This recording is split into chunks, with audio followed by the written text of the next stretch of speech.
Hey, my name is Scott Rubin, and I am the junior high ministry pastor at a church called Willow Creek, just outside Chicago. I work primarily with middle school students, and I'm psyched to be with you guys right now, but I think the things we're going to talk about in the next few minutes are not simply particular to middle school students. I think it works for students of all ages. And before I jump in, I just want to say this to you. What you are doing is hard. It's challenging. And I feel like that's part of the reason that not a lot of people do it, is because it is so difficult. But what we're going to talk about these next minutes, I think will help it be a little bit less difficult and hopefully a little bit more effective as well. I want to tell you, I'm not coming from a position of strength all the time. In fact, what I want to start with is telling you about a time pretty recently where I was leading a small group and not nearly as many people showed up as I thought were going to. Wonder if that's ever happened to you. In fact, this particular small group, I had exactly one kid come to this small group. The kid's name is Connor, and not only was it just one kid, but it was probably my quietest kid out of my whole group. Now, I'm a big fan of Connor's, so it wasn't a problem for him to be there, but I thought, I'm gonna have to rearrange things and do things a little bit differently than we usually do. So me sitting across a table from Connor would have been a little bit awkward. So I said, hey, Connor, here's what I wanna do. Let's kind of do like a little walking tour of the church, which is where we're meeting. And as we walk around, we'll just talk. And my strategy was, I was just going to pitch questions at Connor, one after the other, because he's kind of a quieter kid, and if I relied on his input, it wasn't going to go very far. So we walked all the way around the church, and it wasn't like interrogation model, but it was just me and Connor having a conversation, and I'd pitch him questions about his family, or about school, or about his friends, and I felt like it was going pretty well. At one point, I decided to pitch him a question about our small group, and I said, hey, Connor, what's one thing that would make our small group better than it is right now? And he paused for a second, and he sort of gave a little bit of a faraway look, and he said, well, we could try and get more of the guys to come more often. And I looked at him, and I thought to myself, this is like his worst day. Like right now he's thinking, it's me with the adult, this stinks. I'm going to get on the other guys when I see them next. So why didn't you guys show up? It was just me and Scott. Well, a couple hours later, I get an email from his mom. And his mom doesn't send me emails. And so I was like, okay, what's this going to be about? And she went on for several sentences about saying, thanks for your investment in my son. Thanks for spending time with him when he was the only one. And then she finishes it up by saying, Connor said that was the best small group that he's had all year, and he really loved it. And I thought to myself, here's this kid who I thought was just kind of hating life with just me and him hanging out together. But it kind of led me to think about something that I've been considering for the last year or so. Sometimes in youth ministry, I feel the pressure to have a lot of answers. I feel the pressure that I've got to be the one bringing information and being helping kids that way. But what if effective youth ministry is less about having all the answers and more about knowing the next best question to ask? I feel like if we can get better at asking questions, things are going to work better for our students. There's an 8th grade kid named Noah, and I was talking to him several months ago, and he's newer to a small group, and I know his family background, a little challenging, a little tough.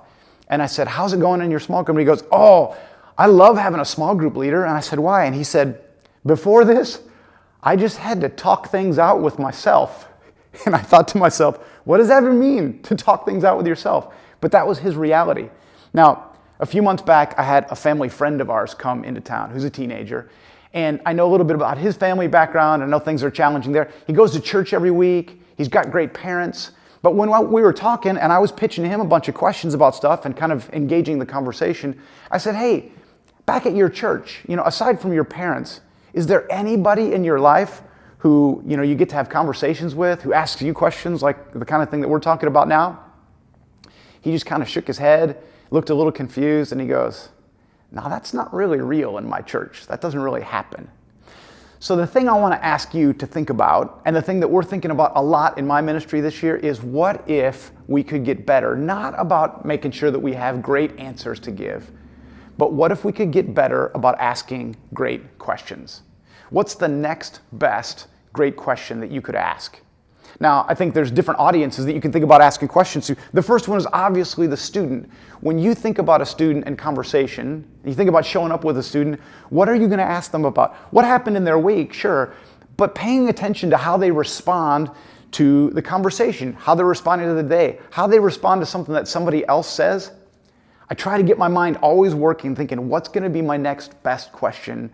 And it's really paid off in trying to figure out what's going on with students. Now, middle school students are a little different than high school students. I find that sometimes if you get good at this, a middle school student will just kind of show up and stand about 3 or 4 feet from you. Sometimes you're talking to somebody else and they'll just kind of stand next to you, and I'll look at them, I'll go, hey, do you need something? And they just kind of look at you like, no, I'm here. And I think what they're thinking is, you're the guy who asked me questions last week. And if you want to ask me some more questions, I'm more than willing to talk, but I don't really know how to start the conversation. So that's my first thought is, how can you get better at asking questions to students? But a couple more thoughts on questions, and I'll start with this one. What about if it's not just asking questions to students? What if we get better at asking questions to ourselves? Now, what I mean when I say that is, sometimes when things don't go well or when things don't hit my expectations, one of the best things that I can do is ask myself a question and say, why did I get so hooked by that? The day that Connor was the only one who showed up at small group, I left that day and I was feeling kind of down about, kind of ministry in general until I got that email. But it was an interesting time for me to ask myself the question, why am I feeling this way? Is my measurement of successful in small group that more than one kid shows up? What's going on in me that way? Sometimes kids will behave in ways that disappoint me and I get down on that. And I just got to ask myself the question, what's going on with that? Good questions for myself. And then let me throw in one more. Sometimes I think we got to look and say, what are the questions that I've got to ask God about what I'm experiencing, about what I'm feeling? Sometimes when things go in a way that I didn't expect, I've just got to look and say, okay, God, what am I not catching? What am I not seeing that you want me to see? And I kind of turn that into prayers. And so it's not just questions for students, and it's not even just questions for myself, but sometimes it's me asking God for wisdom and saying, how do I do this better? What does it look like that way? Now, another middle schooler that I know pretty well is pretty into a sport that I'm not really that interested in. And I'm not even sure that I consider it a sport. But this kid loves fishing. And he said, hey, Scott, you want to go fishing with me? And I knew the right answer probably wasn't, no, I don't like fishing. So we went out. There's actually a lake not far from our church property.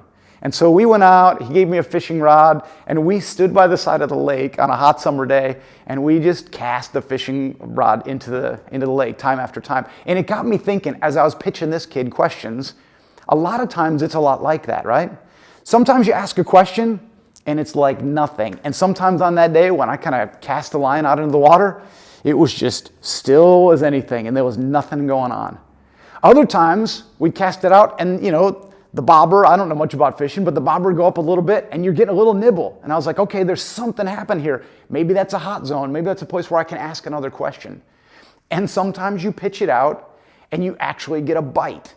And something goes deeper than you thought that it was going to go. And all of a sudden you've got this opportunity to move forward with a student in ways that you hadn't anticipated before. It's happened to me, and a lot of times that has everything to do with understanding how to ask the right question. Now, I've been doing middle school ministry, student ministry for a long time, longer than I'd like to admit. So one of the advantages of that, though, is students who were once in middle school have now come back in their 20s, and they're leading small groups in the ministry that I'm in. And I was talking to a woman not that long ago. She's in her mid-20s, and I can remember her as this crazy, awkward little 7th grade girl. And I know that middle school was a challenge for her. And I said to her, what made you come back? What makes you understand great ways to be able to do this? And she said, listen, all I'm trying to do is I'm trying to be the adult that I needed when I was back in middle school. And I'll go back to the beginning where I started and just say, what we're trying to do here, it's difficult. It's difficult.